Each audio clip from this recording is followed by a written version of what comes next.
আসসালামু আলাইকুম ওয়া রাহমাতুল্লাহি ওয়া বারাকাতুহু। প্রিয় পরিণতি চ্যানেলের বন্ধুরা, আশা করি আল্লাহ পাকের অশেষ মেহেরবানিতে আপনারা সকলে ভালো আছেন। মুক্তির প্রথম পথ আল্লাহ তাআলা, দ্বিতীয় পথ কি? হযরত মুহাম্মদ সাল্লাল্লাহু আলাইহি সাল্লাম। জীবন পথের পরিপূর্ণ রাহবার, সকল নবী রাসূলদের সর্দার, সকল উত্তম গুণাবলীর এক অপূর্ব উপমা, সৌন্দর্যে অতুলনীয়, গুণে অতুলনীয়, সব বিচারে যিনি তুলনাহীন, তিনি আমাদের রাহবার, তিনি আমাদের পথ প্রদর্শক, তিনি রাসূল, তিনি পয়গম্বর। তার হাতে যে হাত দেবে সে অভীষ্ট লক্ষ্য স্পর্শ করবে, যে তার হাতে হাত দেবে না সে কোনো দিন অভীষ্ট লক্ষ্যে পৌঁছতে পারবে না। এ পথ খুবই জটিল বন্ধুর, বিশাল সাপথ সংকুল প্রান্তর, ভয়ানক অন্ধকার। কোনো পথ প্রদর্শক ব্যতীত মঞ্জিলে পৌঁছা, এই পথ অতিক্রম করে যাওয়া কারো পক্ষেই সম্ভব নয়। হযরত মুহাম্মদ সাল্লাল্লাহু আলাইহি ওয়াসাল্লাম হলেন এ পথের সর্বশেষ রাহবার, পূর্ণাঙ্গ রাহবার, পূর্ণাঙ্গতম রাহবার। তার হাতে যে হাত রাখবে সেই মঞ্জিলের সন্ধান পাবে, তার হাত থেকে যে হাত ছাড়িয়ে নেবে সে পথ হারাতে বাধ্য হবে, সে পথ হারাবে, বিপথে যাবে, ধ্বংস হবে এবং হারিয়ে যাবে দুদিনের এই পান্থশালায়। হয়তোবা আল্লাহ তাআলা তাকে দুমুঠো রুজির ব্যবস্থা করে দেবেন, কিন্তু মৃত্যুর পর জাহান্নাম ছাড়া তার কোনো আশ্রয় নেই। এটাই আমাদের দ্বিতীয় মেহনত, সাধনার দ্বিতীয় পথ। আল্লাহ ও তদীয় রাসূলের প্রশংসা করে বেড়াও, এটাই আমাদের কাজ। আমরা আল্লাহ তাআলার এতটা প্রশংসা করব যেন আল্লাহ তাআলার সাথে আমাদের ভালোবাসা গড়ে ওঠে, সমগ্র মানুষের সাথে আল্লাহ তাআলার ভালোবাসা গড়ে ওঠে। হযরত রাসূল সাল্লাল্লাহু আলাইহি ওয়াসাল্লামের প্রশংসা আমরা এমনভাবে করতে থাকব যেন মানুষ তার জন্যে পাগল পারা হয়ে ওঠে, তার জন্যে জীবন মরণ সঁপে দিতে প্রস্তুত হয়। আল্লাহ তাআলা তার ক্রোধের ওপর রহমতকে সর্বদাই জয়ী করে রেখেছেন। উদ্দেশ্য মানুষ যেন তার কাছে ফিরে যেতে পারে। মানুষের কল্যাণেই তিনি তার ক্রোধকে পেছনে রেখেছেন, সামনে রেখেছেন রহমতকে। আরশের ওপর আল্লাহ তাআলা কিভাবে আছেন কেউ জানে না। আল্লাহর আরশ তখ্ত কুরসি, এর ব্যাপ্তি ও পরিধি কারোই জানা নেই। আল্লাহ তাআলা আরশের তখ্তে লিখে রেখেছেন, ইন্না রহমতি সাবাকাত গদবি, আমার রহমত আমার ক্রোধকে ছাড়িয়ে গেছে। একটি উপমা দিচ্ছি। কোনো ব্যক্তি অবাধ্য সন্তানকে ভালোবাসার চোখে দেখে না, ভালোবাসার সুরে ডাকে না, অপরাধীকে মমতার সুরে ডাকে না। মাও যখন অবাধ্য সন্তানের প্রতি ক্রোধান্বিত হন, তাকে বদবখ্ত, হতভাগা, আরও কত কি বলেন। আমরা গ্রামে গেলে দেখব ক্রুদ্ধ ক্ষুব্ধ মায়ের মুখ থেকে সন্তানের বিরুদ্ধে কত কঠিন কথাই না উচ্চারিত হয়। পুলিশ যখন কোনো চোরকে গ্রেফতার করে তখন আসামির নাম নেয়ার আগে তাকে 10টি গালি দেয়। পুলিশের বিষয়টি নয় আলাদাই ধরলাম, কিন্তু আপন মা, আপন বাবা, তারাও যখন অবাধ্য সন্তানের প্রতি ক্ষুব্ধ হয়ে ওঠেন তখন তারা ক্রোধে ফেটে পড়েন। নিয়ম এটাই, অবাধ্য চাকর, অবাধ্য পুত্র এবং অপরাধীর জন্যে কোনো কোমল শব্দ ব্যবহৃত হয় না। কিন্তু যিনি সকল বাদশার বাদশাহ, যার কোনো আদি অন্ত নেই, যার কোনো শুরু শেষ নেই, যিনি এক অদ্বিতীয়, বেনিয়াজ, সমগ্র জাহানের প্রতিপালক, যিনি পরাক্রমশীল, কেউ যখন তার অবাধ্য হয় তখন তো তিনি ক্রোধে অবশ্যই ফেটে পড়ার কথা ছিল। অথচ সেই মহান পরাক্রমশীল প্রভু যখন তার অবাধ্য বান্দাকে ডাকেন তখন কিভাবে ডাকেন শুনুন।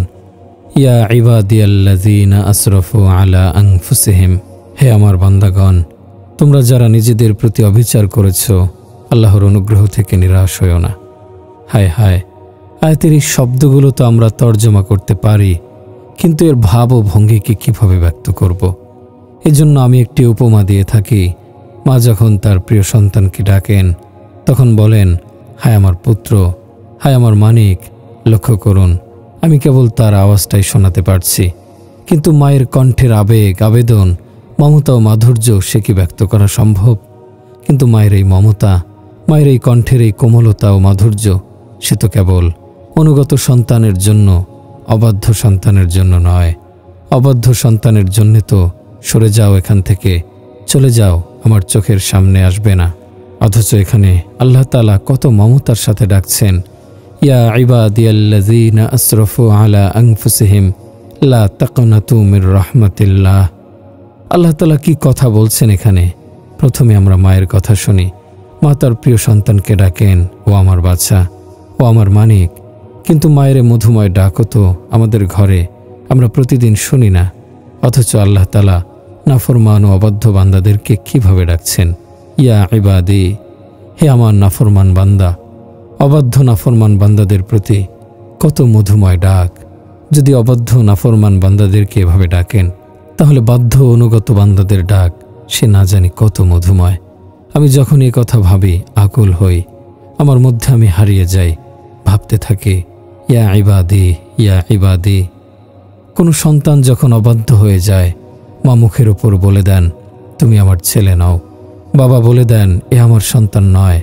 অথচ যেসব পাপী বান্দা পাপে পাপে নিজেদের জীবনকে ভরিয়ে দিয়েছে, জীবনের কোথাও কোনো নেক ও কল্যাণের ছোঁয়া নেই, এমন অপরাধী অবাধ্যদেরকে আল্লাহ ডাকছেন হে আমার বান্দা। কোনো মানুষের পক্ষে কি এ কথা কল্পনা করা সম্ভব?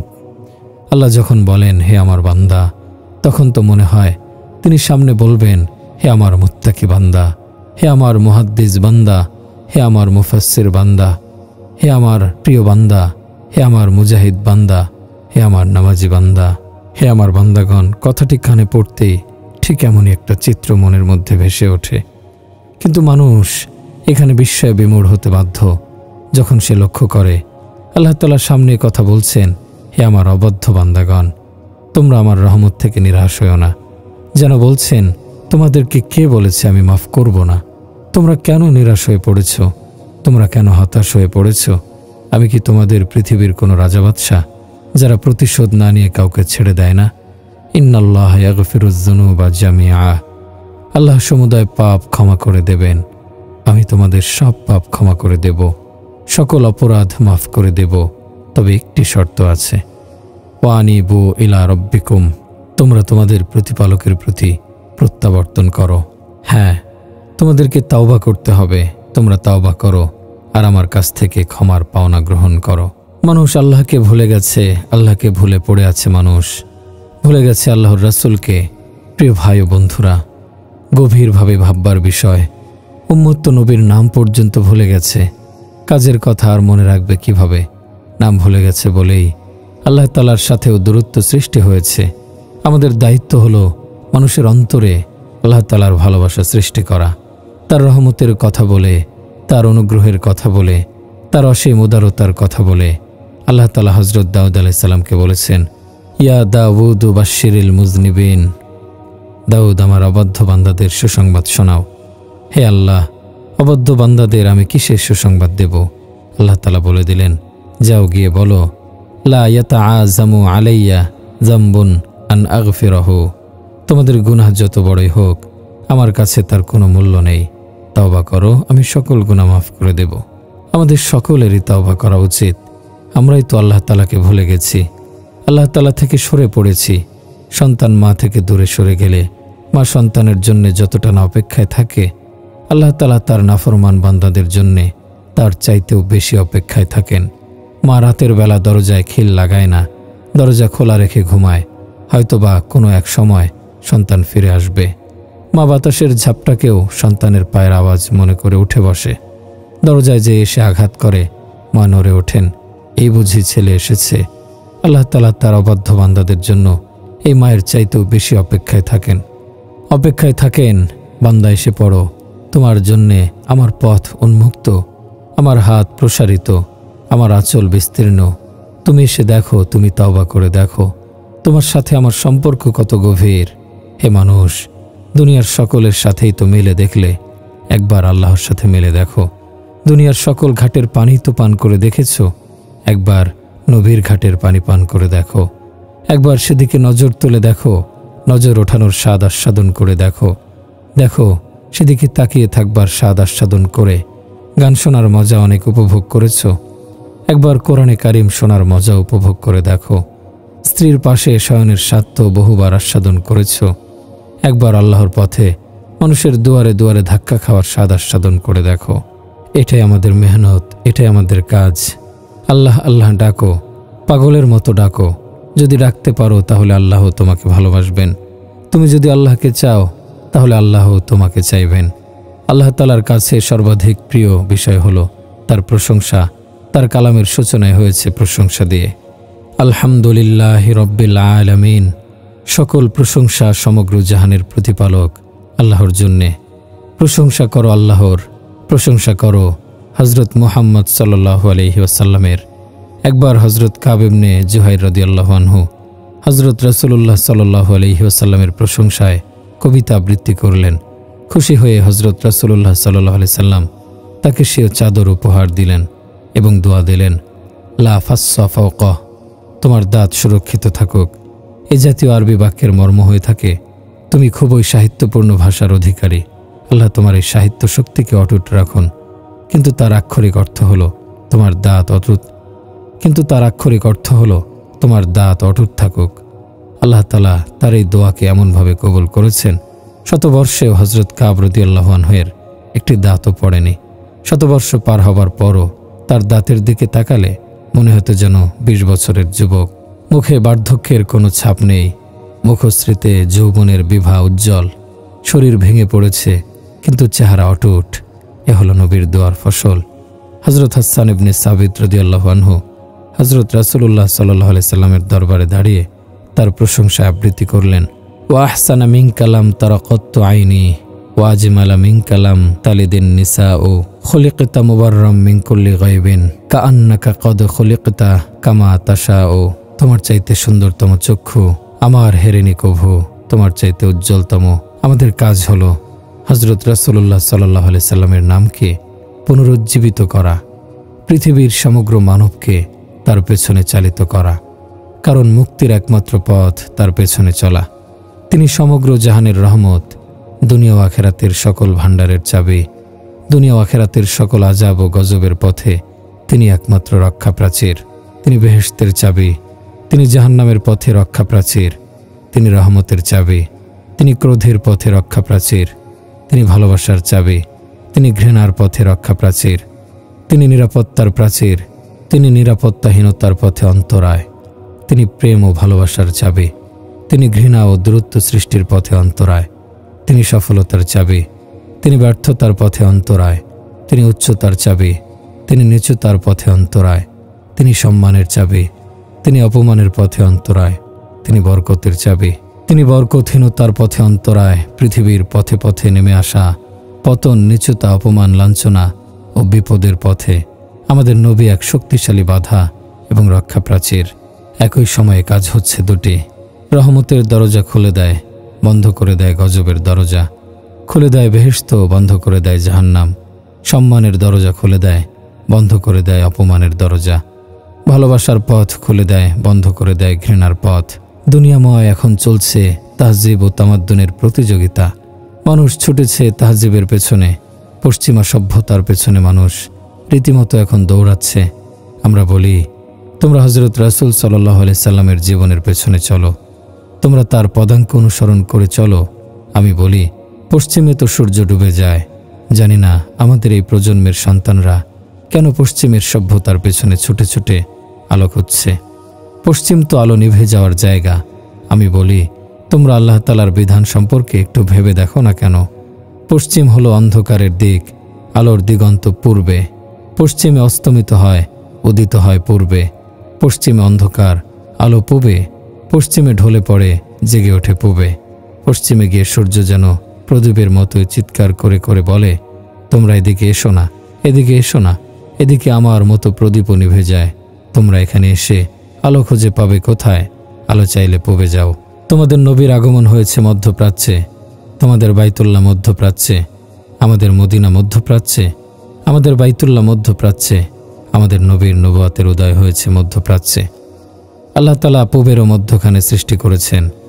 একটি হলো পূব, আরেকটি হলো পূবের মধ্যখান। আমাদের নবী হযরত মুহাম্মদ সাল্লাল্লাহু আলাইহি সাল্লামের আগমন হয়েছে মধ্যপূবে। পশ্চিম অন্ধকারের জায়গা, অন্ধদের জায়গা। যারা অন্ধদের পেছনে চলে তারা কখনো মঞ্জিল পায় না, যারা অন্ধকারে চলে তারা কখনো পথ পায় না। পশ্চিমা সভ্যতা পুরোটাই অন্ধকার, এর উৎস অন্ধকার। অন্ধকার থেকে উৎসারিত সভ্যতার পেছনে যারা ছুটছে তারা অন্ধকার ছাড়া আর কিছুই পাবে না। আধার রাতের মুসাফির তো পথ হারাবেই। আলোর পথের মুসাফির তো মঞ্জিল পাবেই, আলোর পথের মুসাফির তো পথ পাবেই। অন্ধকার পথের যাত্রী কখনো পথ পায় না।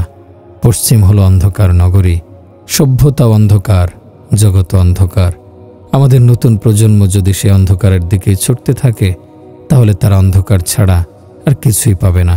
প্রিয় ভাই ও বন্ধুগণ, আমাদের কাজ হলো আমাদের প্রত্যেকের অন্তরে এবং প্রতিটি মুসলমানের অন্তরে হযরত রাসূলুল্লাহ সাল্লাল্লাহু আলাইহি সাল্লামের মর্যাদাকে সুপ্রতিষ্ঠিত করা।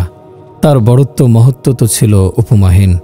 তাছাড়া আল্লাহ তাআলা তাকে সৌন্দর্য দিয়েছিলেন অপার্থিব। তিনি সত্তায় সর্বোচ্চ, বংশমর্যাদায় সর্বোচ্চ। তিনি দেহ সৌন্দর্যে অনুপম, অনুপম আখলাক চরিত্রে। হযরত রাসূলুল্লাহ সাল্লাল্লাহু আলাইহি সাল্লাম উম্মে মাবাদ রাদিয়াল্লাহু আনহার তাঁবুর পাশ দিয়ে যাচ্ছেন। সেখানে সামান্য সময় অবস্থান করলেন, দুধ পান করলেন, অতঃপর চলে গেলেন আপন পথে। তাঁবুতে ফিরে এলেন আবু মাবাদ রাদিয়াল্লাহু আনহু। পাত্রে দুধ দেখে প্রশ্ন করলেন, দুধ পেলে কোথায়? উম্মে মাবাদ বললেন, এ পথে একজন যুবক এসেছিলেন, তিনি ছাগলের স্তনে হাত দিতেই তা দুধে ভরে উঠল। আবু মাবাদ বললেন, এ তো এক শীর্ণকায় ছাগল, এর স্তন দুধে ভরে উঠল কিভাবে? বললেন, তার হাতে কোনো বরকত ছিল হয়তো। আবু মাবাদ বললেন, বিষয়টি আমাকে একটু খুলে বলো তো। হযরত উম্মে মাবাদ রাদিয়াল্লাহু আনহু বলতে শুরু করলেন, জাহিরুল ওয়াজাই, খুবই সুন্দর উজ্জ্বল রং, পরিচ্ছন্ন বদন, সম্পূর্ণ পরিষ্কার পরিচ্ছন্ন। হ্যাঁ, ময়লা কাপড় পরা বুজুর্গি নয়। আমাদের নবী হযরত মুহাম্মদ সাল্লাল্লাহু আলাইহি সাল্লাম অধিকাংশ সময় পুরাতন কাপড় পরতেন, মাঝে মাঝে নতুন কাপড়ও পরতেন, কিন্তু কখনো ময়লা কাপড় পরতেন না। তার সবকিছুই ছিল কেতাদুরস্ত। তার বদন ছিল পরিষ্কার পরিচ্ছন্ন, রং ছিল উজ্জ্বলতর, শরীর স্থূল ছিল না, শীর্ণও ছিল না। হাদিস শরীফে তাকে ওয়াসিমুন কাসিমুন বলা হয়েছে। ওয়াসিমুন বলা হয় এমন সৌন্দর্যকে যাকে যত দেখবে ততই ভালো লাগবে। দ্বিতীয়বার প্রথমবারের চাইতে অধিক, তৃতীয়বার দ্বিতীয়বারের চাইতে অধিক সুন্দর মনে হবে। এমন সুন্দরের অধিকারী পৃথিবীতে একজনই আগমন করেছিলেন। তিনি হলেন আমাদের রাসূল হযরত মুহাম্মদ সাল্লাল্লাহু আলাইহি ওয়াসাল্লাম। তাকে মানুষ যতই দেখত ততই সুন্দর মনে হতো। তাকে দেখার তৃষ্ণা কখনো পূর্ণ হতো না। কাসিম বলা হয় এমন সুন্দরতম সত্তাকে যাকে যেদিক থেকে দেখো সেদিক থেকে সুন্দর মনে হয়, যেভাবে দেখা হয় সেভাবেই ভালো লাগে। এক একটি অঙ্গ সুন্দর, প্রতিটি অঙ্গ সুন্দর, সৌন্দর্যে প্রতিটি অঙ্গ স্বতন্ত্র। আমরা কারো প্রশংসায় যখন বলি তার চোখ দুটি খুবই সুন্দর, এর অর্থ হলো তার চোখ দুটো যতটা সুন্দর, তার মাথা কিংবা নাকটি ততটা সুন্দর নয়। ততটা সুন্দর নয় তার ঠোঁট দুটো। এর বিপরীতে কাসিম বলা হয় যার প্রতিটি অঙ্গই সুন্দর এবং যেদিক থেকে তাকাবে সেদিক থেকেই সুন্দর মনে হবে। তাজিমুল হামাতি, ভরাট মস্তক, রাজালাস শাড়ি, ঈষৎ কুঞ্চিত ঘন চুল। তিনি চিরুনি করার সময় সিথি কাটতেন না, কখনো কাটলে তা নষ্ট করতেন না। সিথি কাটলে মাথার মাঝখানে কাটতেন, ডানে কিংবা বামে নয়। সাধারণত তিনি মাথার চুল সোজা পেছনের দিকে ফিরিয়ে রাখতেন। তার কেশগুচ্ছ কানের লতি পর্যন্ত প্রলম্বিত থাকত। তার ললাট ছিল প্রশস্ত, ভ্রু ছিল কামানের মতো বাঁকা এবং সরু, দুই ভ্রু যুক্ত ছিল না। নাসিকা সামান্য উঁচু ছিল, লম্বা ছিল না। নাসিকার উপর একটি আলোর গোলক সর্বদাই চিকচিক করত। মা আয়েশা সিদ্দিকা রাদিয়াল্লাহু আনহা হযরত রাসূলুল্লাহ সাল্লাল্লাহু আলাইহি সাল্লামের চোখের যে বর্ণনা দিয়েছেন তা এক কথায় দুর্লভ। আমাদের ভাষায় তর্জমা করা সম্ভব নয়। তার কথায় বিস্ময়কর জাদু ছিল। জাদু ছিল তার কণ্ঠে। কোথা থেকে শব্দ চয়ন করতেন সে এক আশ্চর্য বিষয়। তার দৃষ্টিতে ছিল গভীর আকর্ষণ। তার চোখ ছিল কাজল কালো, টানা টানা, লজ্জাবনত। তাতে দীঘল কালো রেখা ছিল। দেখুন, একটিমাত্র শব্দের ভেতর কতগুলো কথা লুকিয়ে আছে। তার ভ্রু এবং পলক ছিল দরাজ। হাদিস শরীফে তার পলকের 5টি গুণ উল্লেখিত হয়েছে। আহদাবু, আশকালু, আদাআজু, আকহালু, আহওয়ারু। দীঘল পলক, ডাগর চোখ, আয়তলোচন, চোখে রক্তিম রেখা, রং পরম শুভ্র, ভয়ানক কালো। তার চোখ বিস্ফারিত হলে চোখ থেকে যেন বিদ্যুৎ ছড়িয়ে পড়ত। হযরত রাসূলুল্লাহ সাল্লাল্লাহু আলাইহি ওয়াসাল্লামের চোখে চোখ রেখে কোনো অতি বড় মানুষও তাকাতে পারত না, মাথা ঝুঁকিয়ে ফেলত। প্রিয় ভাই ও বন্ধুরা, আমাদের কাজ হলো পৃথিবীময় ঘুরে ঘুরে সাক্ষ্য প্রদান করা। আমরা সাক্ষ্য দেব আল্লাহ মহান, আমরা সাক্ষ্য দেব হযরত রাসূলুল্লাহ সাল্লাল্লাহু আলাইহি সাল্লাম মহান। আল্লাহ তাআলাই আমাদের রাসূল হযরত মুহাম্মদ সাল্লাল্লাহু আলাইহি সাল্লামের প্রতিটি বিষয়কে বিস্ময়করভাবে সংরক্ষণ করেছেন। দলিউল ফামি, তার ঠোঁট দুটো ছিল অসম্ভব সুন্দর। তার দাঁত ছিল তীক্ষ্ণ, দাঁতের মাঝখানে ঈষৎ ফাঁক ছিল। যখন তিনি হাসতেন দাঁতের ফাঁক গলিয়ে দীপ্তি বেরিয়ে আসত। হাদিস শরীফে আছে, হযরত রাসূলুল্লাহ সাল্লাল্লাহু আলাইহি সাল্লাম যখন মুচকি হাসতেন তখন তার দাঁতের রৌশনি দেয়ালে গিয়ে পড়ত। দেয়ালে পরিষ্কার সে আলো দেখা যেত।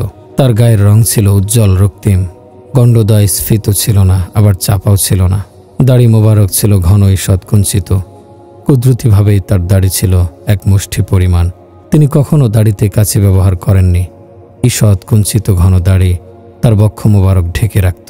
দুই কাঁধের মাঝখানে ব্যবধান ছিল দীর্ঘ, বক্ষ প্রশস্ত ছিল, বাহু দীর্ঘ ছিল, আঙুলগুলো ছিল প্রলম্বিত, হাতের তালু প্রশস্ত ছিল, পায়ের তালু ছিল গভীর। হযরত রাসূলুল্লাহ সাল্লাল্লাহু আলাইহি সাল্লাম অতি দীর্ঘ ছিলেন না, খাটো ছিলেন না, কিন্তু তার গড়ন ছিল বিস্ময়কর, বরং সে এক মুজিজা। অতি দীর্ঘ মানুষও তার পাশে এসে দাঁড়ালে তাকে উঁচু মনে হতো, লম্বা মানুষটিকে মনে হতো খাটো। অথচ হযরত রাসূলুল্লাহ সাল্লাল্লাহু আলাইহি সাল্লামের উচ্চতা আমার ধারণায় 6 ফুটের বেশি ছিল না। হাদিস শরীফে উল্লেখিত, আতওয়ালু মিনাল মারবুই ওয়া আকসারু মিনাল মুশাজ্জাবি শব্দগুলো থেকে এটাই প্রতিভাত হয়। এটা নিতান্তই আমার অনুমান। হযরত রাসূলুল্লাহ সাল্লাল্লাহু আলাইহি সাল্লামের চাচা হযরত আব্বাস রাদিয়াল্লাহু আনহু ছিলেন এক দীর্ঘকায় মানুষ। তিনি ঘোড়ায় চড়ে বসলে পা মাটিতে গিয়ে ঠেকত। অথচ তিনি যখন হযরত রাসূলুল্লাহ সাল্লাল্লাহু আলাইহি সাল্লামের পাশে গিয়ে দাঁড়াতেন তখন আমাদের নবী সাল্লাল্লাহু আলাইহি সাল্লামকে মনে হতো তার চাইতে উঁচু, আর হযরত আব্বাসকে মনে হতো খাটো। ইনিই তো আমাদের রাহবার, ইনি আমাদের পথপ্রদর্শক, ইনি আমাদের রাসূল, আমরা তার গুণ গেয়ে বেড়াই। এটাই আমাদের দাওয়াত। আমাদের দাওয়াত হলো হযরত রাসূলুল্লাহ সাল্লাল্লাহু আলাইহি সাল্লাম অনেক বড় ছিলেন, আল্লাহর নবী ছিলেন। আমি এখানে একটি মাত্র বাক্যের ব্যাখ্যা শোনাচ্ছি আপনাদের। সংক্ষিপ্ত একটি বাক্যের ব্যাখ্যা। আমাদের কি যে সৌভাগ্য! আল্লাহ তাআলা আমাদেরকে কোরআনে কারিম দান করেছেন। কোরআনে কারিমের ক্ষুদ্র একটি সূরা, সূরা ফাতিহা সমগ্র কোরআনের সার নির্যাস। আর কোরআন হলো অতীতকালের সকল আসমানি গ্রন্থের সার নির্যাস। পক্ষান্তরে সূরা ফাতিহার সার নির্যাস হলো ইয়্যাকা না'বুদু ওয়া ইয়্যাকা নাস্তাঈন। আমরা শুধু তোমারই ইবাদত করি, শুধু তোমারই সাহায্য প্রার্থনা করি। সুতরাং আসুন আমরা সকলে মিলে এই একটি মাত্র বাক্য শিখে নেই, আমাদের অন্তরে এই একটি মাত্র কথা বসিয়ে নেই। আল্লাহকে মানব, আল্লাহর কাছেই চাইব, ইবাদত করব কেবলই আল্লাহর, চাইবও কেবল তারই কাছে। আমরা যদি দিনে অন্তত 100 জন মানুষকে এই একটি মাত্র বাক্য শুনিয়ে দিতে পারি তাহলে বলতে পারি সংক্ষেপে 4 কিতাবের দাওয়াত হয়ে যাবে। হযরত রাসূলুল্লাহ সাল্লাল্লাহু আলাইহি সাল্লাম এবং আল্লাহ তাআলার মতো দয়ালু জগতে আর কেউ নেই। অথচ আজ আমরা আল্লাহকেই ভুলে গেছি আমাদের নবীকে।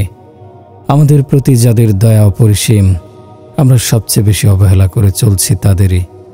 আল্লাহ তাআলা তো তার নবীর জীবনকে এজন্য সংরক্ষণ করে রেখেছিলেন যেন কিয়ামত পর্যন্ত প্রতিটি মানুষ তার নবীকে জানতে পারে, যেন তারা সতর্কতার সাথে লক্ষ্য করতে পারে আমাদের নবী পৃথিবীতে কিভাবে জীবনযাপন করেছেন, কি ছিল তার জীবনযাপন পদ্ধতি, তিনি দিন কিভাবে কাটাতেন, রাত পার হতো কি করে, তিনি পারিবারিক অঙ্গনে কেমন ছিলেন, কি ছিল তার মসজিদের কর্মসূচি, জীবন সঙ্গিনীদের সাথে তার আচরণ কেমন ছিল ভাই ও বন্ধুদের সঙ্গে আচরণ, সাহাবায়ে কেরামের সাথে তার আচরণ কেমন ছিল অন্যদের সাথে, এসবই সবিস্তারে সংরক্ষিত হয়ে আছে। আল্লাহ তাআলা প্রতিটি আমল সুস্পষ্টভাবে আমাদেরকে জানিয়ে দিয়েছেন। উদ্দেশ্য যেন মানুষের মনে হযরত রাসূলুল্লাহ সাল্লাল্লাহু আলাইহি সাল্লামের প্রতি অগাধ শ্রদ্ধাবোধ সৃষ্টি হয়। সুতরাং আমাদের কর্তব্য হলো হৃদয় ভরে হযরত রাসূলুল্লাহ সাল্লাল্লাহু আলাইহি সাল্লামকে ভালোবাসা। আল্লাহ তাআলা সাহাবায়ে কেরাম রাদিয়াল্লাহু আনহুমকে উত্তম প্রতিদানে ভূষিত করুন। তারা কতটা যত্ন ও সতর্কতার সাথে আমাদের নবীর সবিস্তার জীবন ও কর্মকে আমাদের কাছে পৌঁছে দিয়েছেন। তাদের দৃষ্টি হযরত রাসূল সাল্লাল্লাহু আলাইহি সাল্লামের প্রতি কতটা সূক্ষ্ম ও গভীর ছিল একটু লক্ষ্য করুন। তারা বলেছেন হযরত রাসূলুল্লাহ সাল্লাল্লাহু আলাইহি সাল্লামের শরীরে কোনো পশম ছিল না। হ্যাঁ, বুকের মাঝখানে একটি সূক্ষ্ম লোম রেখা নেমে এসে নাভিকে স্পর্শ করেছে, ব্যাস এতটুকুই। অবশিষ্ট শরীরে আর কোনো অবাঞ্ছিত লোম ছিল না। হ্যাঁ, কাঁধে এবং বাজুতে আর বুকের ঠিক মাঝখানে ঈষৎ লোম রেখা ছাড়া শরীরের অবশিষ্ট অংশ ছিল ফটিকের মতো পরিষ্কার। তার উদর ছিল সিনার সমান, স্থূল ছিল না, আবার পেট পিঠের সাথে মেশানো ছিল না। পেট আর বক্ষ ছিল সমান্তরাল। আমাদের নবী ভুঁড়িওয়ালা ছিলেন না, এমন ছিলেন না ভুঁড়ি ভাসিয়ে হেলে দুলে হাঁটছেন। মোটা পেট নিয়ে কোনো কাজ করা যায় না। আমাদের বৈশিষ্ট্যও ঠিক এমনই হওয়া উচিত। এই উম্মত তো মুজাহিদ উম্মত, আল্লাহর পথে ঘুরে বেড়ানোই এই উম্মতের কাজ। গরম ঠান্ডা সয়ে যাওয়া এই উম্মতের বৈশিষ্ট্য। এই উম্মতকে নানা ঘাটের পানি পান করতে হয়, গরম ঠান্ডা তাজাবাসি সব রকমের খাবারই খেতে হয়। হজরত রাসূলুল্লাহ সাল্লাল্লাহু আলাইহি সাল্লাম আমাদের রাহবার। তার জীবনের প্রতিটি বিষয়ই আমাদের আদর্শ। তার হাতেই বেহেশতের চাবি। যে ব্যক্তি তার পদাঙ্ক অনুসরণে জীবন অতিবাহিত করবে সে সোজা বেহেশতে চলে যাবে, আর যে ব্যক্তি তার পথ ছেড়ে দিয়ে অন্য কোনো পথ গ্রহণ করবে সে দুনিয়া এবং আখিরাতে ধ্বংস ও বরবাদ হবে। আমাদের দায়িত্ব হলো সারা পৃথিবী ঘুরে ঘুরে এই কথাগুলো মানুষকে শোনানো। লক্ষ্য করুন, আল্লাহ তাআলা আমাদের নবীর ছাগলগুলোর নাম পর্যন্ত সংরক্ষণ করেছেন। তার প্রিয়তম হাবিবের ছাগলের নামগুলো বিস্মৃত হতে দেননি। হজরত রাসূলুল্লাহ সাল্লাল্লাহু আলাইহি সাল্লামের 9টি ছাগল ছিল। এই 9টি ছাগল থেকে দুধ সংগ্রহ করা হতো এবং সন্ধ্যায় হজরত রাসূলুল্লাহ সাল্লাল্লাহু আলাইহি সাল্লামের ঘরে তা পৌঁছে দেয়া হতো। সেই ছাগলগুলোর নাম হলো আজওয়া, সাকিয়া, জমজম, বারাকা, ওমারাসা, ইতলাল, আতরাফ, গিফা ও উমরা। 9টি বকরি ছিল, আরেকটি ছিল পুরুষ ছাগল। পুরুষ ছাগলটির নাম ছিল ইউমন। কি বিস্ময়কর বিস্ময়! আল্লাহ তাআলা কেবলমাত্র হজরত রাসূলুল্লাহ সাল্লাল্লাহু আলাইহি সাল্লামের জীবন ও সিরাতকেই সংরক্ষণ করেননি, তার ছাগলগুলোর নাম পর্যন্ত সংরক্ষণ করেছেন। হজরত রাসূলুল্লাহ সাল্লাল্লাহু আলাইহি সাল্লামের উট, খচ্চর, গাধা এবং ঘোড়ার নাম শুনুন। হজরত রাসূলুল্লাহ সাল্লাল্লাহু আলাইহি সাল্লামের উটগুলোর নাম ছিল আদবা, শাহবা, জাদা ও কাসওয়া। হজরত রাসূলুল্লাহ সাল্লাল্লাহু আলাইহি সাল্লামের এই উটগুলোর উপর সওয়ার হতেন। হজরত রাসূলুল্লাহ সাল্লাল্লাহু আলাইহি সাল্লাম এই উটগুলোর উপর সওয়ার হতেন। হজরত রাসূলুল্লাহ সাল্লাল্লাহু আলাইহি সাল্লাম যে দুটি খচ্চরের উপর সওয়ার হয়েছিলেন তার নাম যথাক্রমে দুলদুল ও আফির। ইয়াফুর ছিল তার বাহন গাধার নাম। যে সকল ঘোড়ার উপর তিনি আরোহণ করেছিলেন তার নাম হলো সাকাব, সাবহা, লাহিফ ও তাররাজ। এমনকি যারা হজরত রাসূলুল্লাহ সাল্লাল্লাহু আলাইহি সাল্লামের সাথে কোনো না কোনো সময় সাওয়ার হতেন, হজরত রাসূলুল্লাহ সাল্লাল্লাহু আলাইহি সাল্লাম যে দুটি খচ্চরের উপর সাওয়ার হয়েছিলেন, এমনকি যারা হজরত রাসূলুল্লাহ সাল্লাল্লাহু আলাইহি সাল্লামের সাথে কোনো না কোনো সময় সাওয়ার হয়েছেন কিংবা তার ঘোড়া, উট, খচ্চর ও গাধায় আরোহণ করেছেন তাদের নামও সংরক্ষিত আছে কোথায়, কখন, কোন ঘটনায় কে হজরত রাসূলুল্লাহ সাল্লাল্লাহু আলাইহি সাল্লামের সাথে তার বাহনে আরোহী হয়েছিলেন। হজরত রাসূলুল্লাহ সাল্লাল্লাহু আলাইহি সাল্লামের বংশতালিকাও সংরক্ষিত। হজরত আদম আলাইহিস সালাম পর্যন্ত তার বংশতালিকা আল্লাহ তাআলা হেফাজত করেছেন। ভেবে আশ্চর্য হই, 10,000 বছরের বিশাল ব্যবধানেও আল্লাহ তাআলা তার নবীর বংশতালিকায় কোনরূপ আঁচড় লাগতে দেননি। তার বংশতালিকা হল মুহাম্মদ ইবনে আবদুল্লাহ, ইবনে আব্দুল মুত্তালিব, ইবনে হাশেম, ইবনে আব্দে মানাফ, ইবনে কুসাই, ইবনে কিলাব, ইবনে মুররাহ, ইবনে কাব, ইবনে লুয়াই, ইবনে গালেব, ইবনে ফিহর। এই ফিহরকেই কুরাইশ বলা হয়। ইবনে মালিক, ইবনে নজর, ইবনে কিনানা, ইবনে খুজাইমা, ইবনে মুদরিকা, ইবনে ইলিয়াস, ইবনে মুজার, ইবনে নজ্জার, ইবনে মাদ, ইবনে আদনান। 21তম পিতা পর্যন্ত পৃথিবীর সমস্ত ইতিহাসবিদগণ ও আলেমগণ একমত। 21তম দাদির ক্ষেত্রেও মা থেকে 21তম দাদি পর্যন্ত বংশতালিকার ক্ষেত্রে কারো কোনো দ্বিমত নেই। হজরত রাসূলুল্লাহ সাল্লাল্লাহু আলাইহি সাল্লামের মায়ের নাম আমেনা, হজরত আবদুল্লাহের মায়ের নাম ফাতেমা, আব্দুল মুত্তালিবের মায়ের নাম সালমা, তারপর আতেকা, তারপর হুবাই, তারপর ফাতেমা, তারপর হিন্দ, তারপর মাহশিয়া, তারপর মারিয়া, তারপর আতেকা, তারপর লায়লা, তারপর জান্দালা, তারপর ইকরিশা, তারপর বাররা, তারপর আওয়ানা, তারপর সালমা, তারপর লায়লা, তারপর রুবাবা, তারপর সাউদা, তারপর মুআনা, তারপর মুহাদ্দাদ। তার 22 জন দাদির নাম সংরক্ষিত আছে। আদনানের পর হজরত আদম আলাইহিস সালাম পর্যন্ত বংশতালিকার ক্ষেত্রে কারো কারো মতভিন্নতা রয়েছে। আবার অনেকে একমত পোষণ করেছেন। যারা একমত পোষণ করেছেন তারা হলেন ইমাম বুখারী রহমতুল্লাহি আলাইহি, মুহাম্মদ ইবনে ইসহাক রহমতুল্লাহি আলাইহি ও ইবনে জারির রহমতুল্লাহি আলাইহি। এদের মতো মহান মনীষীরা যখন একমত হয়েছেন তখন সেই বংশতালিকা বলতে আমি কোনরূপ ভয় অনুভব করি না। সুতরাং পরবর্তী বংশতালিকা হল আদনান ইবনে আদব ইবনে হামাইশা ইবনে সালমান ইবনে আওস ইবনে বুজ ইবনে কামওয়াল ইবনে উবাই ইবনে আওয়াম ইবনে নাশিদ ইবনে হাজা ইবনে বিলদাস ইবনে ইয়াদলাফ ইবনে তারিখ ইবনে জাহিম ইবনে নাহিশ ইবনে মাখি ইবনে আইফি ইবনে আবকার ইবনে উবায়দ ইবনে দোয়া ইবনে উবায়েদ ইবনে দোয়া। দোয়া ছিলেন একজন সর্দার। তিনি সর্বপ্রথম মানুষকে বর্ষার সাথে পরিচয় করিয়েছেন। আওয়াম আর হজরত সুলাইমান আলাইহিস সালামের কাল একটা। অতঃপর বংশতালিকা হল দোয়া ইবনে হামাদান ইবনে শাম্বার ইবনে ইয়াশরাবি ইবনে ইয়াহজান ইবনে ইয়ালহান ইবনে আর আবি ইবনে আইজি ইবনে দিশান ইবনে ইশার ইবনে আকনাদ ইবনে ইহাম ইবনে মুকাসসার ইবনে নাহিস ইবনে জারি ইবনে সুমাই ইবনে মজ্জি ইবনে আওজ ইবনে আররাম ইবনে কাইদার ইবনে ইসমাইল আলাইহিস সালাম ইবনে ইব্রাহিম আলাইহিস সালাম ইবনে আজার ইবনে নাহর ইবনে জারুজ ইবনে রাও ইবনে ফাইজ ইবনে আবির ইবনে আরাফশাদ ইবনে শাম ইবনে নুহ আলাইহিস সালাম ইবনে লাশেক ইবনে মাত্তুশায়েহ ইবনে ইদ্রিস আলাইহিস সালাম ইবনে ইয়ারু ইবনে মুলাহাল ইবনে কেনান ইবনে আনুশ ইবনে শীশ আলাইহিস সালাম ইবনে আদম আলাইহিস সালাম। লক্ষ্য করুন ৮০ জন পিতার এই দীর্ঘ বংশতালিকা আল্লাহ তাআলা ১০,০০০ বছরেও বিস্মৃত হতে দেননি। আমরা যদি হযরত রাসূলুল্লাহ সাল্লাল্লাহু আলাইহি সাল্লামের সিরাত পবিত্র কোরআন থেকে জানতে চাই, তাহলে কোরআন আমাদেরকে স্পষ্ট বলে দিবে মুহাম্মাদুর রাসূলুল্লাহ সাল্লাল্লাহু আলাইহি ওয়াসাল্লাম মা কানা মুহাম্মাদুন আবা আহাদিম মির রিজালিকুম ওয়ালাকির রাসূলুল্লাহি ওয়া খাতামান নাবিয়্যিন ওয়া কানাল্লাহু বিকুল্লি শাইইন আলিমা। মুহাম্মদ তোমাদের মধ্যে কোনো পুরুষের পিতা নন, বরং তিনি আল্লাহর রাসূল এবং শেষ নবী। আল্লাহ তাআলা সর্ববিষয়ে সর্বজ্ঞ। ইয়া আইয়ুহান নাবিয়্যু ইন্না আরসালনাকা শাহিদা ওয়া মুবাশশিরা ওয়া নাযীরা ওয়া দাঈয়ান ইলাল্লাহি বিইজনিহি ওয়া সিরাজাম মুনীরা। হে নবী, আমি তো তোমাকে প্রেরণ করেছি সাক্ষী রূপে এবং সুসংবাদদাতা ও সতর্ককারী রূপে এবং তারই অনুমতিক্রমে আল্লাহর প্রতি আহ্বানকারী এবং আলোকময় প্রদীপ রূপে। ওমা আরসালনাকা ইল্লা কাফাতাল লিন্নাসি বাশীরা ওয়া নাযীরা।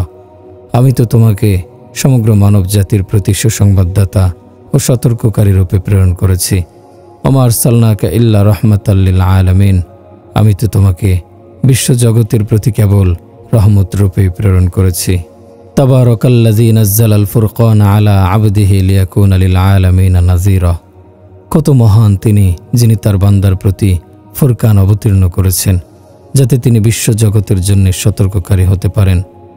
নুন ওয়াল কলামি ওয়া মা ইয়াসতুরুন মা আনতা বিনি'মাতি রাব্বিকা বিমাজনুন। নুন, শপথ কলমের এবং তারা যা লিপিবদ্ধ করে তার। তোমার প্রতিপালকের অনুগ্রহে তুমি উন্মাদ নও। ওয়ান নাজমি ইযা হাওয়া মা দাল্লা সাহিবুকুম ওয়া মা গাওয়া ওয়া মা ইয়ানতিকু আনিল হাওয়া ইন হুয়া ইল্লা ওয়াহয়ু ইউহা আল্লামাহু শাদীদুল কুওয়া যু মিররাতিন ফাস্তাওয়া ওয়া হুয়া বিল উফুকিল আ'লা সুম্মা দানা ফাতাদাল্লা ফাকানা কাবা কাউসাইনি আও আদনা। শপথ নক্ষত্রের, যখন তা অস্তমিত হয়, তোমাদের সঙ্গে বিভ্রান্ত নন, বিপদগামীও নন, এবং তিনি মন গড়া কথাও বলেন না। এ তো ওহী যা তার প্রতি প্রত্যাদেশ হয়। তাকে শিক্ষাদান করে শক্তিশালী প্রজ্ঞাসম্পন্ন তিনি নিজ আকৃতিতে স্থির হয়েছিলেন। তখন সে ঊর্ধ্ব দিগন্তে, অতঃপর তিনি তার নিকটবর্তী হলেন, অতি নিকটবর্তী। ফলে তাদের মধ্যে 2 ধনুকের ব্যবধান থাকল, অথবা তার চেয়েও কম। ওয়াদ্দুহা ওয়াল্লাইলি ইযা সাজা মা ওয়াদ্দাআকা রাব্বুকা ওয়া মা ক্বালা ওয়ালাল আখিরাতু খায়রুল লাকা মিনাল উলা। শপথ পূর্বাহ্নের, শপথ রজনীর, যখন তা নিঝুম হয়। তোমার প্রতিপালক তোমাকে পরিত্যাগ করেননি এবং তোমার প্রতি বিরূপ হননি। তোমার জন্যে পরবর্তী সময় তো পূর্ববর্তী সময়ের চাইতে অনেক শ্রেয়। অচিরেই তোমার প্রতিপালক তোমাকে অনুগ্রহ দান করবেন আর তুমি সন্তুষ্ট হবে। আলাম নাশরাহ লাকা সাদরাক ওয়া ওয়াদা'না আনকা উযরাকাল্লাযী আনকাদা যাহরাক ওয়া রাফা'না লাকা যিকরাক। আমি কি তোমার বক্ষ তোমার কল্যাণে প্রশস্ত করে দেইনি? আমি অপসারণ করেছি তোমার ভার, যা ছিল তোমার জন্য অতিশয় কষ্টদায়ক, এবং আমি তোমার খ্যাতিকে উচ্চ মর্যাদা দান করেছি। ইন্না আ'তাইনাকাল কাউসার ফাসল্লি লিরাব্বিকা ওয়ানহার ইন্না শানিআকা হুয়াল আবতার। আমি অবশ্যই তোমাকে কাউসার দান করেছি, সুতরাং তুমি তোমার প্রতিপালকের উদ্দেশ্যে নামাজ আদায় করো এবং কোরবানি করো, নিশ্চয় তোমার প্রতি বিদ্বেষ পোষণকারিনীর বংশ। এ হলো হযরত রাসূলুল্লাহ সাল্লাল্লাহু আলাইহি সাল্লামের প্রশংসা বাণী। এই প্রশংসা করেছে স্বয়ং কোরআন। আমরা পূর্বে সবিস্তারে বলেছি, কোরআন বলেছে সংক্ষেপে। আমাদের কাজ হলো মানুষের দ্বারে দ্বারে ঘুরে ঘুরে মানুষের অন্তরে হযরত রাসূলুল্লাহ সাল্লাল্লাহু আলাইহি সাল্লামের ভালোবাসাকে, তার বড়ত্বকে প্রতিষ্ঠিত করা। মনে পড়ে একবার আমি 14 বছরের এক যুবককে এক জমিদারের ক্ষেতে কর্মরত অবস্থায় জিজ্ঞেস করেছিলাম, তুমি কি তোমার নবীকে চেনো? তখন সে বলেছিল, না, তার সম্পর্কে আমি কিছুই জানি না। বললাম, তুমি কালেমা পড়তে পারো? তখন সে ভেঙে চুরে কোনো রকম কালেমা পড়ে শোনালো। এটা শুধু একজন দরিদ্র কিশোরের অবস্থাই নয়, এই অবস্থা এখন ব্যাপক। আমরা আমাদের নবীকে ভুলে গিয়েছি। এ কারণে আমি আমাদের নবীর প্রতিটি বিষয় সম্পর্কে সবিস্তারে আলোচনা করার চেষ্টা করি। আমাদের মধ্যে এমন অনেক মুসলমান রয়েছে, সে জানে না আল্লাহকে। হয়তো শুধু হযরত মুহাম্মদ সাল্লাল্লাহু আলাইহি সাল্লামের নাম শুনেছে, কিন্তু তিনি কে, কেমন ছিলেন, আমাদের জন্য তিনি কি কি কষ্ট করেছেন, আমাদেরকে তিনি কতটা ভালোবেসেছিলেন, আমাদের জন্য কত চিন্তা করেছেন, কত কেঁদেছেন, কত ঘাম ঝরিয়েছেন, কত রক্ত ঝরিয়েছেন, তার কোনোটাই আমরা জানি না। অথচ আমাদের অন্তরে আল্লাহ ও তদীয় রাসূলের মর্যাদা ও বড়ত্বের বাণী প্রতিষ্ঠিত করতেই হবে।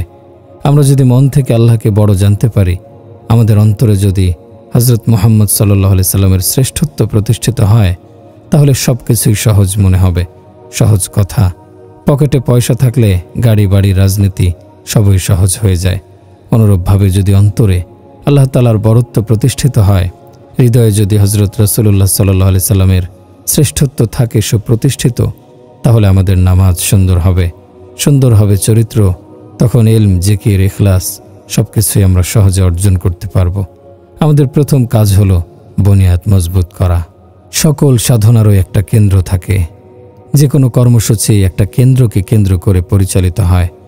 সকল চেষ্টা সাধনারই একটা অফিস থাকে। আমাদের প্রতি আল্লাহ তাআলার অসীম অনুগ্রহ। তিনি মহান দায়িত্ব পালনের জন্যে আমাদেরকে কোনো ইমারত বানাতে বাধ্য করেননি, নির্দিষ্ট কোনো অফিসকে কেন্দ্র করে আমাদের এই কাজ পরিচালনা করতে বাধ্য করেননি। তিনি আমাদেরকে দান করেছেন মসজিদ, এটাই আমাদের কেন্দ্র। মসজিদই আমাদের অফিস, মসজিদই আমাদের আদালত, মসজিদই আমাদের সব কিছু। মসজিদ আমাদের সাধনা কেন্দ্র, মসজিদ আমাদের কর্মসূচির সেন্টার, মসজিদ আমাদের কর্মের বুনিয়াদ। মসজিদ ছাড়া আমাদের অন্য কোনো অফিস নেই, কেন্দ্র নেই। আমাদের ঠিকানা একটাই, মসজিদ। এখান থেকে আমাদের সকল কর্ম তৎপরতা উৎসারিত হয়, প্রবাহিত হয় ও বিচ্ছুরিত হয়। হযরত রাসূলুল্লাহ সাল্লাল্লাহু আলাইহি ওয়াসাল্লাম মসজিদে বসেই প্রশাসন নিয়ন্ত্রণ করেছেন, সবকিছু পরিচালনা করেছেন। মসজিদের সাথে তিনি তার উম্মতকে সংযুক্ত করেছেন। আমির গরিব সকলকেই জুড়ে দিয়েছিলেন এই মসজিদের সাথে। এই মসজিদ বিশিষ্ট জনদের, এই মসজিদ অতীব সাধারণ জনদের। আমাদের এই কালে শতকরা 95 জন মুসলমানের মসজিদের সাথে কোনো সম্পর্ক নেই। তারা নামাজই পড়ে না। 5 ভাগ যারা নামাজ পড়ে, তাদের মধ্যেও শতকরা 3 জন নামাজ পড়ে ঘরের মধ্যে। এটা আমার অনুমান। আল্লাহ আমার এই অনুমানকে ভুল প্রমাণিত করুন। আমার অনুমান হলো শতকরা বড়জোর 2 জন মুসলমান মসজিদে এসে নামাজ আদায় করেন। প্রিয় ভাই ও বন্ধুরা, কারো সাথে যদি আমরা সম্পর্ক পাততে চাই, তাহলে ঘন্টার পর ঘন্টা টেলিফোনে কথা বলি। যার সাথে সম্পর্ক গভীর করতে চাই, তার সাথে কেবলই হ্যালো হ্যালো করতে থাকি, কিন্তু এতেই সম্পর্ক গভীর হয় না। সম্পর্ককে গভীর ও অর্থবহ করতে হলে তার ঘরে যেতে হয়। ঘরে যাওয়ার মর্যাদাই আলাদা। এই যে আমরা মসজিদে বসে আছি, এটা কি? আমরা কোথায় বসে আছি? আল্লাহ তাআলার বক্তব্য হলো, বুয়ুতি ফিল আরদিল মাসাজিদ, এই পৃথিবীতে মসজিদগুলোই আমার ঘর। আরশ পর্যন্ত তো একজনই গিয়েছেন, সিদরাতুল মুনতাহা তো অতিক্রম করেছেন একজনই। আরশের দরজা খোলা হয়েছিল, সে তো মুহাম্মদ সাল্লাল্লাহু আলাইহি সাল্লামের জন্যেই। কেবল তার জন্যই তো নূরের পর্দা উন্মোচিত হয়েছিল। আমরা যদি সাক্ষাৎ করতে চাই, তাহলে কোথায় যাব? আল্লাহ তাআলার সাথে সাক্ষাৎ করার স্বাদ আমাদেরও আছে। আল্লাহ তাআলা বলে দিয়েছেন, পৃথিবীর প্রতিটি মসজিদই আমার ঘর। সুতরাং এই যে আমরা মসজিদে বসে আছি, আসলে আমরা বসে আছি আল্লাহর ঘরে। একজন কৃপণের ঘরেও যদি কেউ উপস্থিত হয়, সেও তাকে অভ্যর্থনা করে, তার খোঁজ খবর নেয়। আমরা বসে আছি এমন এক মহান মালিকের ঘরে, যার দান অসীম, দানে যার ভাণ্ডার কমে না, প্রার্থনা শুনে যিনি কখনো ক্লান্ত হন না, তার কাছে যতই চাইবে তিনি কখনো বিরক্ত হবেন না। চাইতে চাইতে আমাদের আগ্রহ শেষ হয়ে যাবে, কিন্তু তার দান শেষ হবে না। বান্দা যখন আল্লাহর ঘরে এসে উপস্থিত হয়, তখন আসমান থেকে বান্দাকে মোবারকবাদ দেয়া হয়। আল্লাহ নিজে বান্দাকে মোবারকবাদ দেন। মসজিদে আমরা হাজার হাজার মানুষ বসে আছি, আমরা অনেকেই অনেককে চিনি না, কিন্তু আল্লাহ তাআলা সবাইকে চেনেন এবং একজন একজন করে সকলকে মোবারকবাদ দেন। মোবারকবাদ দেন তার ঘরে আসার জন্যে। হাদিস শরীফে আছে, আল্লাহ তাআলা ইরশাদ করেন, লিমান তাতাহহারা ফি বাইতিহি সুম্মা যারানি। যে ব্যক্তি নিজ ঘর থেকে ওযু করে পবিত্র হয়ে মসজিদে প্রবেশ করবে। লক্ষণীয় বিষয় হলো, এখানে মসজিদে প্রবেশ করাকে আল্লাহ তাআলা যে শব্দে ব্যক্ত করেছেন, তার শাব্দিক অর্থ দাঁড়ায় অতঃপর যে আমার সাক্ষাৎ করল। এ থেকে এই কথাই প্রমাণিত হয়, বান্দা যখন মসজিদে আসে তখন সে আল্লাহ তাআলার দিদার লাভে ধন্য হয়। ভাববার বিষয় হলো, কোথায় আমরা আর কোথায় আল্লাহ? অথচ আল্লাহ তাআলা ঘোষণা করছেন, ঘর থেকে পবিত্র হয়ে যে ব্যক্তি মসজিদে আসবে এবং আমার সাথে সাক্ষাৎ করবে। সুতরাং এ যেন মসজিদে প্রবেশ নয়, সরাসরি আল্লাহর সাথে সাক্ষাৎ। যদি বান্দার চোখ হারাম দর্শনে অভ্যস্ত না হতো, তাহলে সত্যি সত্যি সে আল্লাহকে দেখতে পেত। আল্লাহ তাআলার মহান সত্তাকে দেখা সম্ভব না হলেও সৃষ্টির প্রতিটি পাতায় পাতায় আল্লাহর নূর সে দেখতে পেত। আল্লাহ তাআলা ইরশাদ করেছেন, আম্মাস সাফিনাতু ফাকানাত লিমাসাকিনা ইয়ামালুনা ফিল বাহরি ফাআরাদতু আন আইবাহা ওয়া কানা ওরাআহুম মালিকুন ইয়াখুযু কুল্লা সাফিনাতিন গাসবা। হযরত খিজির আলাইহিস সালাম এখানে বলছেন, আমি কিস্তিটি ভেঙে দিয়েছি। কেন ভেঙে দিয়েছেন? মানুষগুলো ডুবিয়ে মারার জন্যে। বললেন, প্রথমেই তো বলেছিলাম তুমি ধৈর্য ধরতে পারবে না। তারপর যখন পুরো কাহিনী বলতে লাগলেন, তখন হযরত মূসা আলাইহিস সালামকে জিজ্ঞেস করলেন, তুমি কি জানো আমি কেন কিস্তিটি ভেঙে দিয়েছিলাম? আমি জেনে বুঝেই ভেঙে দিয়েছিলাম, যেন তা জালেমের দৃষ্টি থেকে রক্ষা পেতে পারে। কারণ পেছনে যে জালেম সম্প্রদায় ছিল, তারা কেবল সেই সব কিস্তি তুলে নিত যেগুলো দেখতে সুন্দর, যেগুলোর প্রতি তাকাতে দৃষ্টি নিবদ্ধ হয়ে থাকে, চোখ ফেরানো যায় না। জালেমদের দৃষ্টি কেবল দৃষ্টিনন্দন বস্তুর উপর গিয়েই পড়ে। যেখানেই বড় বড় অট্টালিকা গড়ে ওঠে, ভিড় বাড়ে, ভালোবাসা চলে যায়। আমরা দেখেছি যখন দরিদ্রদের সমাবেশ হতো, তখন ভালোবাসা ছেয়ে থাকতো, আর যখন বিত্তবানদের আগমন শুরু হয়েছে, তখন অন্তরে শীতলতা শুরু হয়েছে। এ কারণে মুরব্বীগণ আমাদেরকে বলে থাকেন, অসহায় ও দরিদ্রজনদের মাঝে কাজ করো। সবচাইতে বড় কথা হলো, দরিদ্রজনরা তাদের স্বভাব ও মেজাজের দাস হয় না। পক্ষান্তরে বিত্তবানরা সর্বদাই তাদের মেজাজকে অনুসরণ করে চলে। তারা কোনোভাবেই তাদের স্বভাবের দাবিকে উপেক্ষা করতে পারে না। কোথাও যেতে হলে তাদের আইসক্রিম চাই, পেপসি চাই, বার্গার চাই, ম্যাকডোনাল্ড চাই, এয়ার কন্ডিশন চাই, নরম বিছানা চাই। আমি বিত্তবানদের নিন্দা করছি না, উচ্চ শ্রেণীকে খাটো করেও দেখছি না। আমিরদেরও ইসলামে বিশাল মর্যাদা রয়েছে। এ বিষয়েও কিছু কথা শুনে রাখুন, তাহলে আমরা মাঝামাঝি পথে চলতে পারব। হযরত রাসূলুল্লাহ সাল্লাল্লাহু আলাইহি সাল্লাম যখন আল্লাহ তাআলার কাছে প্রার্থনা করেছেন, তখন হযরত ওমর রাদিয়াল্লাহু আনহুকে প্রার্থনা করেছেন। হযরত সুহাইবকে চাননি, হযরত বেলালকে চাননি, হযরত সালমান ফার্সিকে চাননি হযরত আম্মারকেও। তিনি চেয়েছেন হযরত ওমরকে। হে আল্লাহ, ওমরকে দিয়ে দাও। আশারা মুবাশশারা ভাগ্যবান সেই 10 সাহাবী, যাদেরকে আল্লাহর রাসূল সাল্লাল্লাহু আলাইহি সাল্লাম একই মজলিসে বেহেশতি বলে ঘোষণা করেছেন। বলেছেন, আবু বকর বেহেশতি, ওমর বেহেশতি, ওসমান বেহেশতি, আলী বেহেশতি, তালহা বেহেশতি, জুবায়ের বেহেশতি, সাদ বেহেশতি, আবু উবায়দা বেহেশতি, আব্দুর রহমান বেহেশতি, আবু লাওয়ার সাইদ বেহেশতি।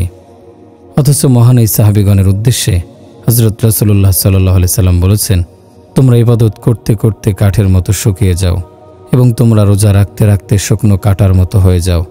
সিজদা করতে করতে মাথা এবং হাঁটুতে ছাগলের হাঁটুর মতো দাগ ফেলে দাও। বেহেশতের সুসংবাদ দান সত্ত্বেও তাদেরকে এত কিছু করতে বলেছেন। সেই সাথেও বলেছেন, কেউ যদি এদের কারো প্রতি কোনোরূপ বিদ্বেষ নিয়ে মৃত্যুবরণ করে, তাহলে তাকে উপর করে জাহান্নামে নিক্ষেপ করা হবে। আমরা লক্ষ্য করলে দেখব, বেহেশতের সুসংবাদ প্রাপ্ত এই 10 জনের একজনও গরিব নন। তারা সকলেই ছিলেন নেতৃস্থানীয়। তাদের কেউ আনসারি ছিলেন না। সকলেই কুরাইশি ছিলেন, সকলেই কুরাইশি, সকলেই নেতা, সকলেই সমাজের উচ্চ শ্রেণীর মানুষ। হযরত আবু উবাইদা রাদিয়াল্লাহু আনহু দারিদ্র্যকে বেছে নিয়েছিলেন, কিন্তু তিনি দরিদ্র ছিলেন না। শামের গভর্নর ছিলেন, তবুও তিনি জীবনযাপন করতেন দরিদ্রের মতো। হজরত ওসমান রাদিয়াল্লাহু আনহু ছিলেন বিশাল পুঁজিপতি শাসক ছিলেন। হজরত আব্দুর রহমান ইবনে আউফ রাদিয়াল্লাহু আনহু যখন ইন্তেকাল করেন তখন তার সম্পদের পরিমাণ ছিল 10 কোটি 20 লাখ দিনার। দিনার তৎকালীন স্বর্ণমুদ্রা। 1000 উট, 1000 ঘোড়া, 10,000 ছাগল, অথচ তিনি ছিলেন আশারা মুবাশশারার একজন। সুতরাং আমার কথায় কেউ ভুল বুঝবেন না। ইসলাম ধনীকে অবহেলা করেনি, উপেক্ষা করেনি। ধন যথাস্থানে কাম্য। তবু আমরা লক্ষ্য করলে দেখব ইসলামের ভিত্তিপ্রস্তর ছিলেন দারিদ্রজনরাই। বুনিয়াদই ভার বহন করে, ভার দরিদ্ররাই বহন করে। হজরত রাসূলুল্লাহ সাল্লাল্লাহু আলাইহি সাল্লামের দরবারে উয়াইনা ইবনে হুসাইন এবং আকরা ইবনে হাবিশ উপস্থিত। এসেই বলতে লাগলো, এদেরকে তুলে দিন, তারপর আমরা আপনার কথা শুনব। সালমান ফার্সি, আম্মার, সোহাইব, বেলাল, আবদুল্লাহ ইবনে মাসউদ, ওয়াসিলা ইবনে আশকা, এদেরকে তুলে দিন। এরা গরিব, আমরা এদের সাথে বসতে পারি না। হজরত ওমর রাদিয়াল্লাহু আনহু সুপারিশ করলেন, বলেন, ইয়া রাসূলুল্লাহ, সমস্যা কি? এরা তো নিজেদেরই লোক, তুলে দিন, তবুও তারা আপনার কথা শুনুক। হজরত রাসূলুল্লাহ সাল্লাল্লাহু আলাইহি সাল্লাম বলেন, ঠিক আছে, আমি এদেরকে তুলে দিচ্ছি। তারা বলল, না না, লিখে দিন। হজরত রাসূলুল্লাহ সাল্লাল্লাহু আলাইহি সাল্লাম বললেন, আলীকে ডাকো। আলী ছিলেন হজরত রাসূলুল্লাহ সাল্লাল্লাহু আলাইহি সাল্লামের বাণী লেখক। দোয়াত কলম নিয়ে হজরত আলী রাদিয়াল্লাহু আনহু আসছিলেন, কিন্তু তার পূর্বেই হজরত জিবরাইল আলাইহিস সালাম এসে উপস্থিত। লা তাতরুদিল্লাযীনা ইয়াদউনা রাব্বাহুম বিল গাদাতি ওয়াল আশিজি ইউরিদুনা ওয়াজহাহু মা আলাইকা মিন হিসাবিহিম মিন শাইইন ওয়া মা মিন হিসাবিকা আলাইহিম মিন শাইইন ফাতাতরুদাহুম ফাতাকুনা মিনাজ জালিমিন। যারা তার প্রতিপালককে সকাল ও সন্ধ্যায় তার সন্তুষ্টি লাভের উদ্দেশ্যে ডাকে, তুমি তাদেরকে তাড়িয়ে দিও না। তাদের কর্মের জবাবদিহির দায়িত্ব তোমার নয়, এবং তোমার কোনো কর্মের জবাবদিহির দায়িত্ব তাদের নয় যে তুমি তাদেরকে বের করে দেবে। করলে তুমি জালেমদের অন্তর্ভুক্ত বলে বিবেচিত হবে। কত কঠিন সতর্কবাণী! যদি আপনি অসহায় দরিদ্রদের মজলিস থেকে তুলে দেন, তাহলে জালেমদের অন্তর্ভুক্ত বলে বিবেচিত হবেন। নিষ্পাপ পবিত্র সত্তা নবীকে এ কথা বলা হচ্ছে। হজরত রাসূলুল্লাহ সাল্লাল্লাহু আলাইহি সাল্লাম তখন পরিষ্কার ভাষায় বলে দিলেন, এরা থাকবে, তোমরা চাইলে বসতে পারো, না চাইলে চলে যেতে পারো। খুব স্বাভাবিক কথা। এই কথাবার্তায় তারা অবশ্যই আহত বোধ করে থাকবে, ভেবে থাকবে আমাদেরকে তুলে দেয়া হচ্ছে, এটা কেমন কথা। তাদের এই মানসিক কষ্টকে লাঘব করার জন্যেই হয়তোবা প্রথমে নির্দেশ দিয়েছেন আপনি তাদেরকে তাড়িয়ে দেবেন না। তারপর বলেছেন, ওয়াইজা জাকাল্লাযীনা ইউমিনুনা বিআয়াতিনা ফাকুল সালামুন আলাইকুম। যারা আমার আয়াতসমূহে ঈমান আনে, তারা যখন তোমার নিকট আসে, তখন তুমি তাদেরকে বলবে, তোমাদের প্রতি শান্তি বর্ষিত হোক। স্বাভাবিক নিয়ম হলো, কেউ যদি কোনো মজলিসে এসে উপস্থিত হয়, তাহলে আগত ব্যক্তি মজলিসবাসীকে সালাম দেবে। কিন্তু এখানে আল্লাহ তাআলা নিয়ম বদলে দিয়েছেন, বলে দিয়েছেন, হে নবী, এই দরিদ্র বান্দারা যখন আপনার মজলিসে উপস্থিত হবে, নিয়ম অনুযায়ী তাদের সালাম দেওয়ার কথা থাকলেও আপনি প্রথমে তাদেরকে সালাম দেবেন। জবাবে হজরত রাসূলুল্লাহ সাল্লাল্লাহু আলাইহি সাল্লাম বলেছিলেন, আলহামদুলিল্লাহিল্লাযী জাআলা মিন উম্মতি মান উমিরতু আন আবদাআহুম বিসসালামি। সকল প্রশংসা তার, যিনি আমার উম্মতের মধ্যে এমন ব্যক্তি সৃষ্টি করেছেন আমাকে প্রথমে যাদেরকে সালাম দিতে আদেশ করেছেন। এক কথায় ধনী গরিব আমির ফকির সকলকেই তিনি একত্রিত করেছিলেন। সকলকে একত্রিত করেছিলেন আল্লাহর ঘর মসজিদে। বলছিলাম, বান্দা যখন ঘর থেকে ওযু করে পবিত্র হয়ে মসজিদে আসে, তার এই আশাকে আল্লাহ তাআলা মুবারকবাদ জানান। অধিকন্তু তার এই মসজিদে আগমনকে আল্লাহ তাআলা জিয়ারত তথা সাক্ষাৎ ও দিদার শব্দে ব্যক্ত করেছেন। এটা আমাদের জন্যে কত যে সৌভাগ্যের বিষয়। বলছিলাম, আমাদের দাওয়াতের লক্ষ্য হলো সারা পৃথিবীতে ইসলাম ছড়িয়ে দেয়া। এজন্য আমাদেরকে মসজিদের সাথে ঘনিষ্ঠ হতে হবে, এই উম্মতকে মসজিদের সাথে সম্পৃক্ত করতে হবে। অথচ সত্য হলো ৯৫% মুসলমান এখন মসজিদ থেকে দূরে। আমরা সকলেই জানি, কারো ঘরে না গেলে তার সাথে সম্পর্ক গভীর হয় না, কারো ঘরে না গেলে ভালোবাসা শক্তিশালী হয় না, বাইরে থেকে কারো সাথে পরিচয় গাঢ় হয় না। শুধুমাত্র টেলিফোনের সম্পর্ক কখনো গভীরতায় পৌঁছায় না। আমাদের লক্ষ্য হলো আল্লাহর প্রতিটি বান্দা যেন আল্লাহর ঘর মসজিদে আসে, প্রতিটি পুরুষ যেন মসজিদের সাথে আপনত্ব গড়ে তোলে। বুড়ো হোক, যুবক হোক, সকলের সম্পর্কই যেন মসজিদের সাথে হয় সুনিবিড়। প্রশ্ন হলো, তাদেরকে মসজিদে আনবে কে? যারা পূর্ব থেকে মসজিদে আছে, মসজিদের সাথে যাদের ঘনিষ্ঠতা পূর্ব প্রতিষ্ঠিত, এই কর্তব্য তাদের। এই মসজিদের একটি আমল আছে, এখানে একটি রুটিন আছে, এখানে একটি সাধনা চলছে, এখানে কিছু দীক্ষার ব্যবস্থা আছে। মূলত এই আমল ও সাধনার কথাই বিধৃত হয়েছে হযরত রাসূলুল্লাহ সাল্লাল্লাহু আলাইহি সাল্লামের একটি হাদিসে। প্রিয় ভাই ও বন্ধুরা, আমাদের মুরব্বীগণ আমাদের সদাই কথাই বলে থাকেন, তোমাদের কাজ হলো উম্মতকে মসজিদে নিয়ে আসা। উম্মতের একজনও যেন বেনামাজি না থাকে, কোনো পুরুষ কিংবা কোনো নারী যেন নামাজ থেকে আলাদা না থাকে। জুমার নামাজে যতজন মুসল্লি হয়, ফজর নামাজেও যেন ঠিক ততজন মুসল্লি হয়। সত্যিই সবচেয়ে কম সংখ্যক মুসল্লি উপস্থিত হয় ফজর নামাজে। আমরা যদি আমাদের নবীর দিকে তাকাই তাহলে লক্ষ্য করব, তিনি নিজে তার আসন পেতেছিলেন মসজিদে, অন্যদেরকেও গড়ে তুলেছিলেন মসজিদের আপনজন করে। দেখুন, মসজিদে শুয়ে আরাম করছেন হযরত রাসূলুল্লাহ সাল্লাল্লাহু আলাইহি সাল্লাম। হযরত উসমান রাদিয়াল্লাহু আনহু, মুসলমানদের মহান খলিফা, তিনি আরাম করছেন মসজিদে শুয়ে। আমিরুল মুমিনিন হযরত ওমর রাদিয়াল্লাহু আনহু মসজিদে কাত হয়ে বিশ্রাম করছেন। আমিরুল মুমিনিন হযরত আবু বকর সিদ্দিক রাদিয়াল্লাহু আনহু আরাম করছেন মসজিদে কাত হয়ে। আমিরুল মুমিনিন হযরত আলী রাদিয়াল্লাহু আনহু শুয়ে আছেন মসজিদে। হ্যাঁ, মসজিদে শুয়েছিলেন, সেখান থেকে তার উপাধি পড়েছিল আবু তুরাব। মসজিদে শুয়েছিলেন, শরীরে ধুলোবালি লেগেছিল। হযরত রাসূলুল্লাহ সাল্লাল্লাহু আলাইহি সাল্লাম তখন তাকে আদর করে ডেকেছিলেন, আবু তুরাব ওঠো। এই মসজিদ কেন্দ্রিক একটি জীবন আছে। মুসনাদে আহমদে একটি বর্ণনা আছে, সাহাবী হযরত আবু হুরায়রা রাদিয়াল্লাহু আনহু বলেন, হযরত রাসূলুল্লাহ সাল্লাল্লাহু আলাইহি সাল্লাম ইরশাদ করেছেন, ইন্না লিল মসজিদি আওতাদা, কিছু মানুষ আছে যারা মসজিদের কিলক সদৃশ্য। মূলত এই হাদিসে নামাজি ব্যক্তিদেরকে কিলকের সাথে তুলনা করা হয়েছে, অর্থাৎ যেন তাদেরকে উপর থেকে হাতুড়ি দিয়ে গেড়ে দেয়া হয়েছে। স্বেচ্ছায় তারা আর মসজিদ থেকে বের হবে না। বের হতে হলে এদেরকে টেনে বের করতে হবে। এই দুনিয়াতে এমন কিছু নামাজি আছেন যারা মসজিদে এসে পরপর কিছু সিজদা করে দ্রুত কেটে পড়ে। পক্ষান্তরে এমন কিছু মুসল্লিও আছেন, মসজিদের সাথে তাদের সম্পর্ক যেন লোহার কিলকের মতো। একান্ত প্রয়োজন ছাড়া, বাইরে থেকে কঠিন কোনো চাপ ও তাগাদা ছাড়া তারা মসজিদ থেকে বের হয় না। তারা যেন মসজিদের কিলক। সহজ কথা, কিলক কোনো নির্দিষ্ট সময় পর্যন্ত যুক্ত থাকে না। কিলক যেখানে গেড়ে রাখা হয় সেখান থেকে সে 2-3 ঘন্টা পর নিজে নিজে সরে দাঁড়ায় না।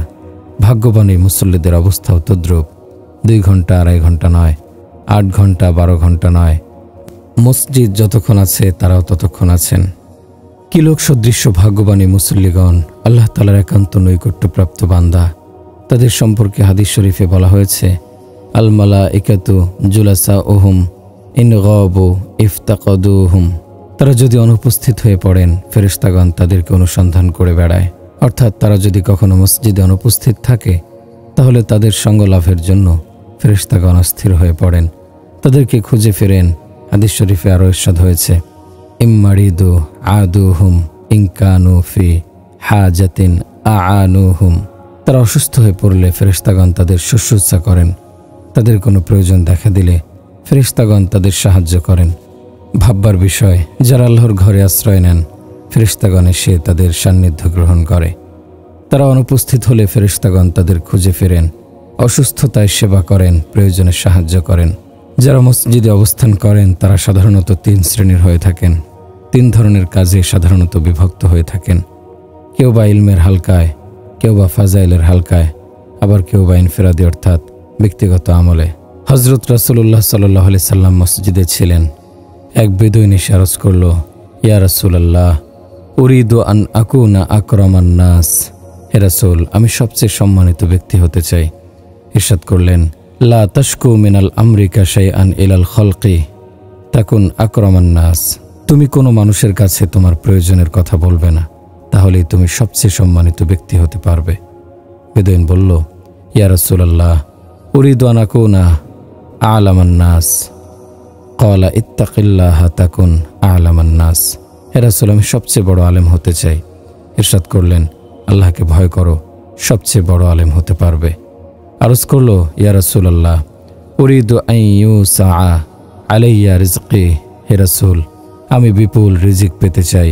ইরশাদ করলেন, আদিম আলাত তাহারাতি ইউসাউ আলাইকা রিজকুকা। সর্বদা পাক পবিত্র থেকো, তুমি বিপুল রিজিক প্রাপ্ত হবে। বেদুইন পুনরায় আরজ করল, ইয়া রাসূলুল্লাহ, উরিদু আং তুস্তাজাবা দাওয়াতি, রাসূল আমি চাই আমার প্রতিটি দোয়া যেন কবুল হয়। ইরশাদ করলেন, ইজতানিব মিন আকলিল হারামি তুস্তাজাবু দাওয়াতুকা, হারাম আহার থেকে বেঁচে থাকো, তোমার প্রতিটি দোয়াই কবুল হবে। এ হলো আল্লাহর নবীর মজলিস ইলমের হালকা। এই মসজিদে ইলমের আরেকটি হালকা বসেছিল। সে মজলিস, সে বৈঠক অপূর্ব এবং বিস্ময়কর।